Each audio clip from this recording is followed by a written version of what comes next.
না চিনলাম না। চিনলি না? না চিনলাম না তো। দেখতে বুড়া কিন্তু ব্যবহারটা বাচ্চাদের মতো। কে আপনি? তুই বলতো আমি কে? আমি কিভাবে জানবো আপনি কে? তুই জানিস না আমি কে? না।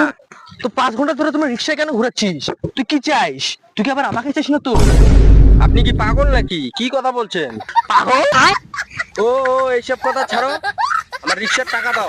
টাকা? তোর তো শালা টাকা না? কি টাকা? আরে আপনাকে আমি স্টেশন থেকে রিক্সায় বসায় নিয়ে আসলাম যে। আমি শুধু একাই বসছি, তুই বসিস নেই? ও দাদু দাদু, চুপ মূর্খ কথাকার। দেখেন আপনি যদি টাকা না দেন আমি কিন্তু পুলিশে যাবো। ভেরি গুড, তুই আর্মিতে যা। আমাদের দেশে তোদের মতো ইয়ং ছেলেদের খুব দরকার। যা। কেমন লোক রে? যা না, বড় আসলো আমার কাছে টাকা চাইতে। যা।